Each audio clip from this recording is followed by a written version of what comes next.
He's Cal Ripken Jr., the Orioles Hall of Famer. He joins us on the show. You're a big Hoops fan.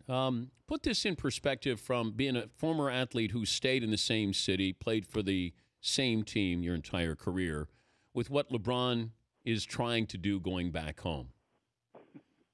I should have switched teams all the time and looked for championships. Did you ever think about going to the Yankees to chase a championship? Yeah, there was only one time that I thought seriously about leaving Baltimore, and that was I was a free agent at the end of the year in which they fired my dad. My dad got a managing job, and then in 6 games in the 1988 season, we were 0-6, and they fired him. And I was a free agent at the end of the year. So all the way through that year, there was trade rumors, and I thought, the Orioles, had changed, and I need to go play someplace else. But the rest of the summer, when time started to heal some of those immediate wounds, I realized that I placed a big value on being in my hometown playing, and I could withstand any sort of rebuilding process. But what is hard about playing in your hometown? I think everybody would like to play in your hometown. At first, when you come there's a little bit of added pressure, but I had my dad that was there, which was added pressure enough. That you had to perform in front of your dad. But after a while, you get over the point that you're home and all your friends are around you. It just seems like you're going to work just like anywhere else. So it's just getting used to it. But I think some people place a little bit more pressure on them and feel like they have a sense of responsibility to all the friends and family around you and home. Why is it that it goes away? We attach championships to certain sports more than we do others. The quarterback in the NFL, Joe Montana's the best quarterback because he's got 4 Super Bowls. Whether you believe that or not, until Brady gets to 4, he can't be on the same page with him. If nobody gets to where Michael Jordan is, well, you can't be as good as Michael Jordan. Baseball, we don't hold people accountable that way. Why is that?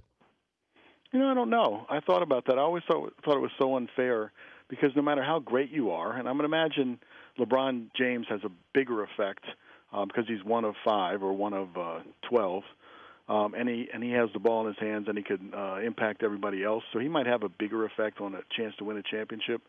But even Barry Bonds' great numbers, there's no guarantee that the best player, and Ken Griffey Jr. in the case in the American League, can put everybody on their back and will yourself to a championship. Nor can a number 1 pitcher. So maybe the mindset's different. Maybe the history and the way we look at baseball is a little bit different. But yeah, I don't quite understand it. If someone doesn't get to the championship, it doesn't devalue what they were able to accomplish within the sport. Well, we've talked about this, and look, you're a good sport about it. When I said who's better, you were Jeter. I think Jeter is going to get the nod because he's won more championships. Is that fair to use that as, if you need to have a deciding factor, they're going to factor in, being a winner? I guess, but why do you have to answer the question, who's better? Why don't you just accept the different players for who they are? Yeah, but we love to rank, though, Cal. That's what sports is all about. We argue that. We love to discuss, this guy's better because, and it always seems like people, factor in the champion. That's usually the go-to trump card. Yeah, well, I mean, if you're trying to win a debate, I would have supposed that would be a good tool to have on your side. I am jealous of the fact that he's been able to play in the playoffs all those years. I long to play in the playoffs. I think playing for a winning team is much harder than playing for a team that's rebuilding and losing 100 games. But you still got to go out there and perform, and nobody's performed better than Derek in the postseason. You remember what was the one thing you took away from your first All-Star game? You remember? I just remember Manny Trio. When we came in the game, it was the American League had not won in a while, and then we blew them out. Freddie Lynn hit the grand slam. That was in Chicago. That was off Atlee Hammaker? Atlee Hammaker, yeah. Yeah. And I came in for Robin Yount, and Manny Trio came in as a second baseman. And I was so excited, so scared, new experience, that I was getting ready for every pitch. And he looked over at me and just shook his head like I was the biggest and greenest and nervous guy. So I remember that. So I was trying to think, okay, maintain your cool a little bit. Act like you've been here before. Who did you get an autograph from that first All-Star game? I don't think I've never been into getting autographs, so probably nobody. But just being in the locker room with all the other guys and the realization that you were teammates with the best players in the game, and in some cases, the guys that you looked up to when you were a kid. Last time you gave an autograph to a player? I guess I did the game last week in Minnesota in the Yankee game. And who asked for it? Most of the time, the clubhouse kids come up and ask for the players, so it eliminates the semi-embarrassment factor. But I think I just signed something for Ryan Zimmerman too. Okay, well that's good. You just want to be remembered, Cal. They're going to forget you one day, right? I guess that's the goal is to make a contribution while you can, and maybe make the game a little bit better, so you can look back on something. All right, have you ever been in a movie? I have not. I've been asked a few times, but you have the right attitude because you go with it and you take it for what it is. I would look at it as I'm way out of my league. I should have no business trying to act, and I should just stay where I am. Give me the movie offer though that you should have taken. Oh God, I don't know. There's been a couple of them that were filmed in Baltimore, and they wanted to use me in that capacity. I honestly can't remember. Oh, Sorry, come on. You know, I'm getting up there in age a little bit. I can't remember like I used to. I remembered Adley Hamaker. You did too. Yeah, but you don't remember a movie offer in Baltimore? No, I don't. Like Diner? That was shot in Baltimore. Yeah, that was a little earlier for me. It's a little too early for me. Yeah. All right. Well, I just, I'm worried about you, now that you're out of the game. I'll give it some thought, and I'll email you. Okay. Okay, so what are you doing with All-Star Teachers Program? Is this the first time you've been involved with them? Yeah, it's a really interesting promotion. Major League Baseball and People Magazine and Target. I'm representing Target. And they really wanted to bring tribute to all the teachers.